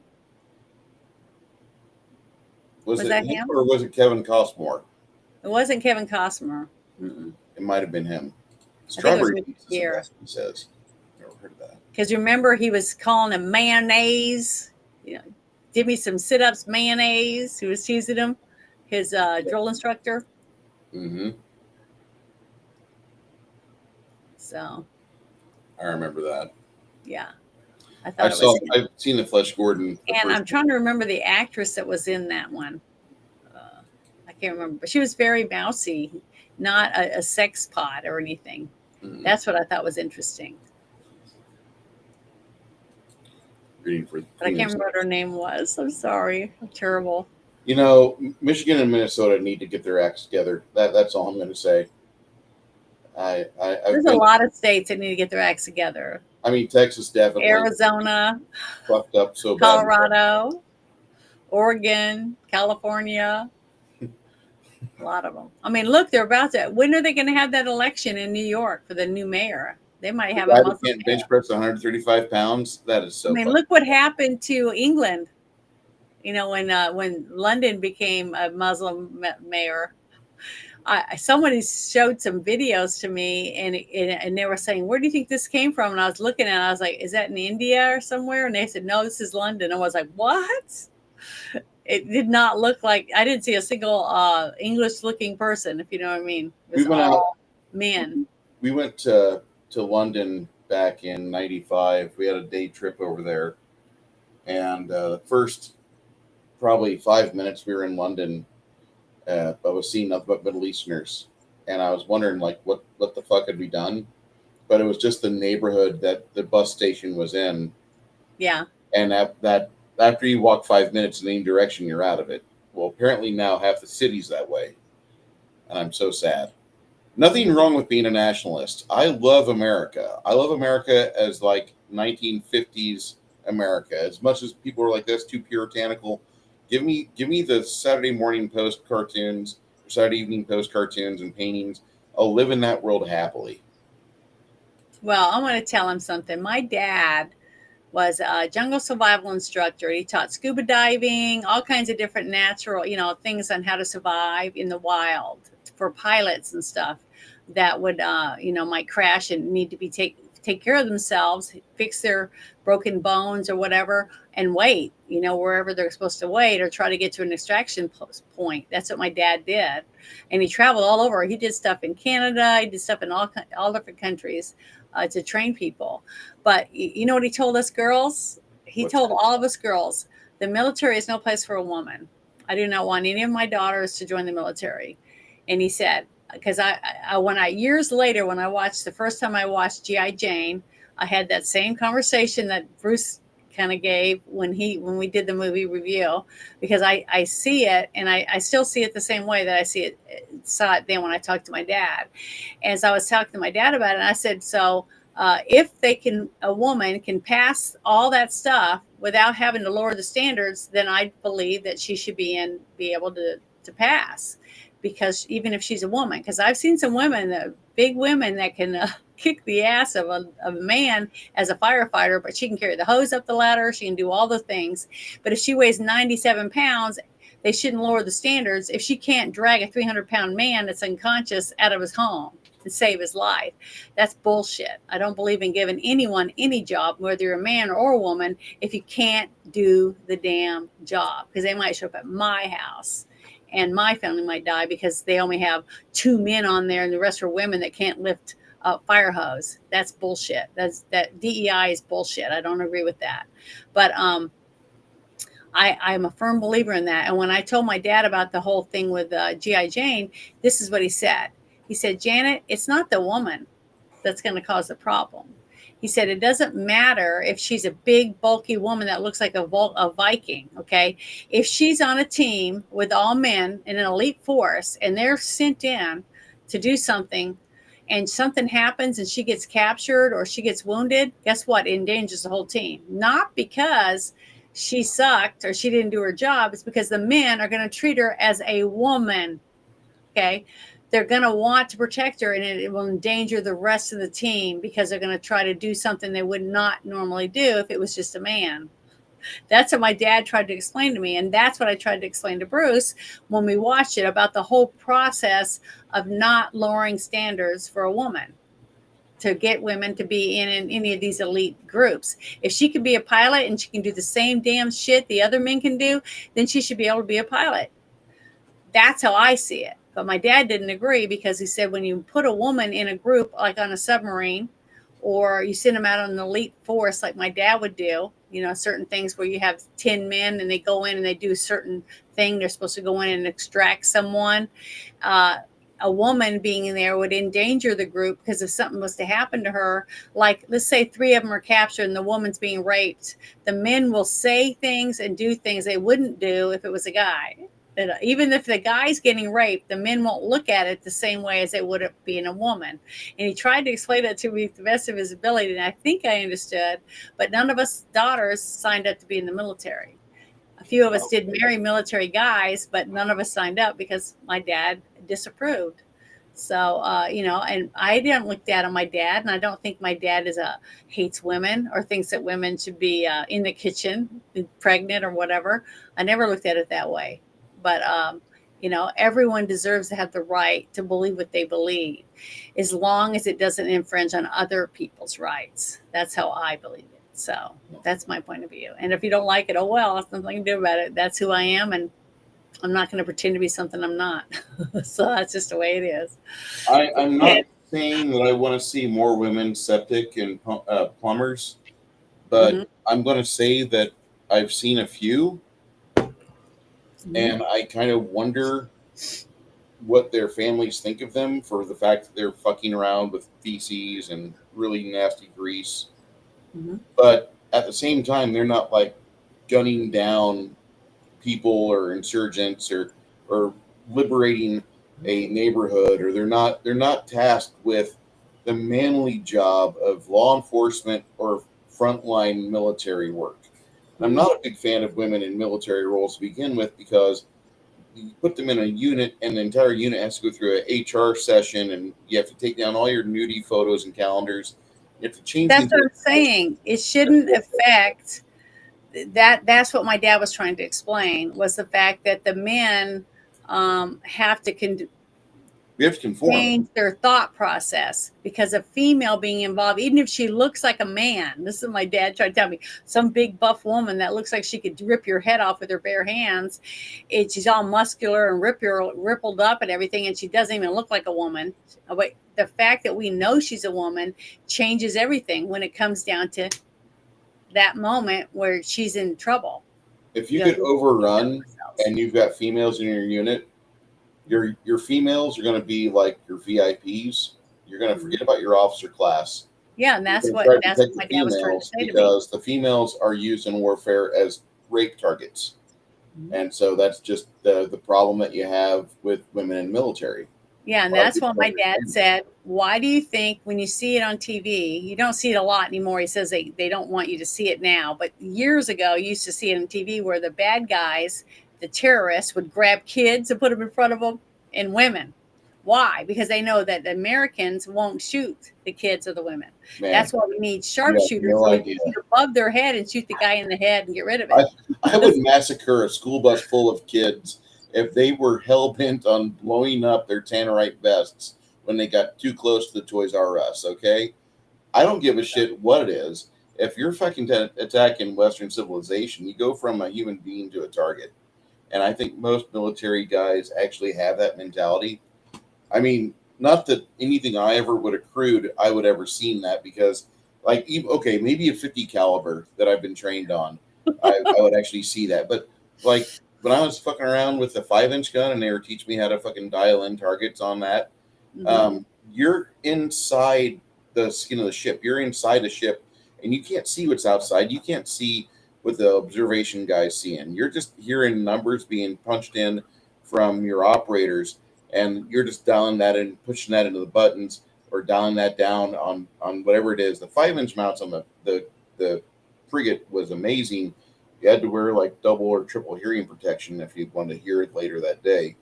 But you didn't see the bad guy. It being military Navy is much different than being infantry, Army, or USMC. Mm.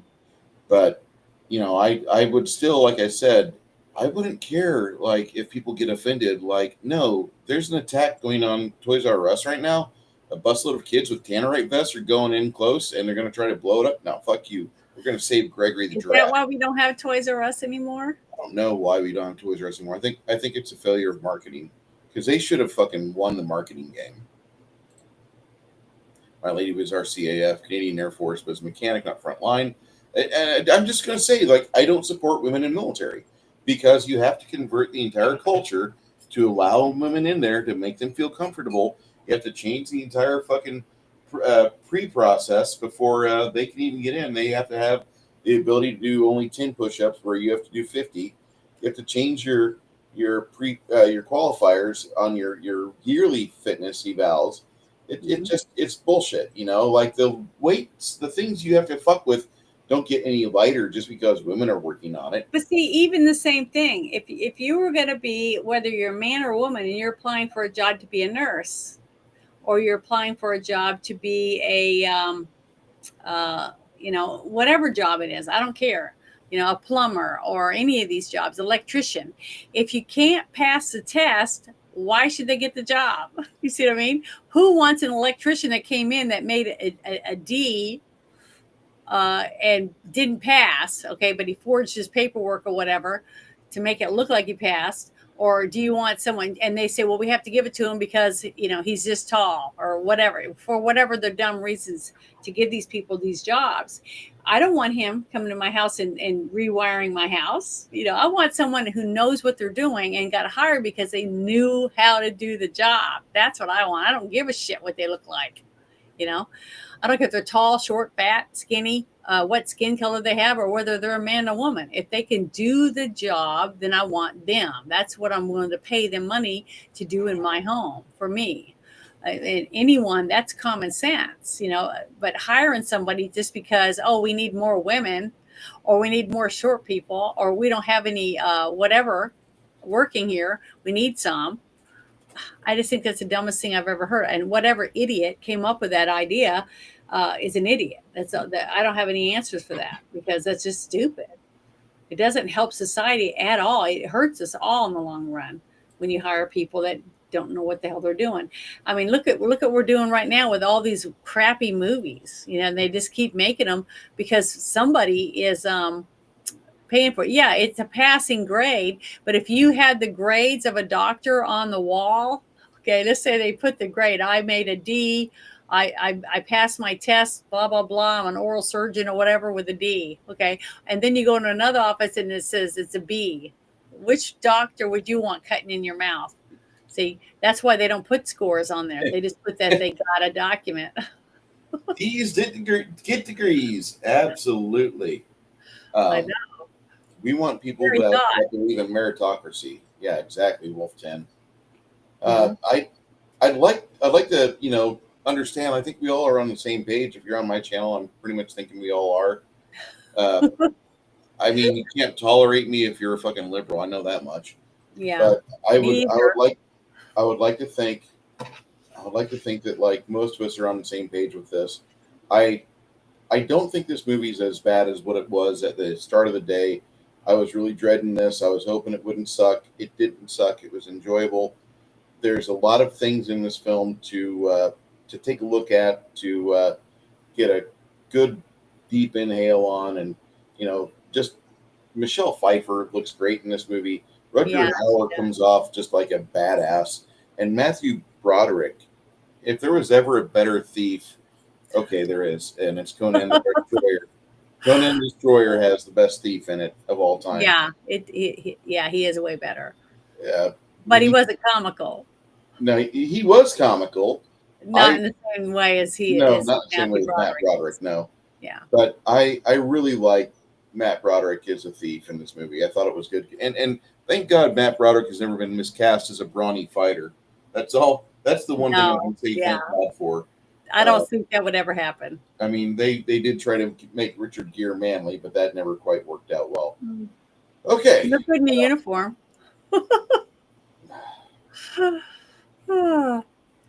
Well, sorry. Next week we've got Not without my daughter. Not Without My Daughter, and then the week after that is the New Zealand classic Black Sheep. So if you're looking Yeah, I for haven't seen that one. yeah, we're gonna watch that movie. I haven't seen this one we're going to watch either. Not Without My Daughter. No, Mm-mm. it's good. It's really good. My mom loves Sally Field, so I'm sure my mom's seen it. But I never did. This was a good Ferris Bueller's Day Off. Janet, I've ran out of things that are important to say, and I would like to tell everybody in this chat, everybody in my Rumble, everybody that's watching us on Twitter, thank you so much, and I will let Janet escort us out. Well, I'm going to say thank you to everyone who's been hanging out with us and doesn't get tired of listening to us gab and bitch and moan or whatever. But we appreciate it, and it's a lot of fun. I love getting to watch movies I haven't seen before and trying to, dress up a little bit in theme or as a character from the movies that we talk about, because I just love that. I love doing it. I don't get to do the cosplay and stuff as much as I used to because of where I live. Now there's just not a lot of stuff here. But I did go to the last con that we did have here. That was fun. So I'm going to try to go to the next one when I've seen signs for it. But it's just hard now, to get around and do that when you live out in the middle of the booties. But thank you guys. We really appreciate it. And we thank you so much just for, just wanting to hang out with us just for a little while. And hopefully, if you guys have any idea of any movies that we haven't done or anything like that, send us a message either on X or on Discord or even on Bruce's Gilded, Bruce House Gilded, and or on his Rumble. You can send him a message on there. Can't you? Can you send messages on there or not? Yeah. Post it on his page or whatever. He'll read it. But yeah, just give us an idea of what you're interested in, and maybe we'll try to put it on our list, see if we can get to it. We've done an awful lot of movies because I was going through our list on my channel, and I don't even have all the ones that Bruce has because we did movies for almost a year before I ever started doing any lives on my own channel. So we've done a lot of movies. And it's been great. I look forward to it every week. It's a lot of fun to get to hang out with Bruce, because, we're close friends, and it's fun. I enjoy his company. He's funny. He makes me laugh. And I love playing his games every Saturday. I don't even, I don't have a weekend life. I spend my whole weekend with Bruce, whatever we're doing. But thank you guys again, and I hope you guys have a wonderful evening tonight, and that your next week at work or whatever you're doing goes great, and you have good weather. There you go. How's that? Sounds great. Thank you.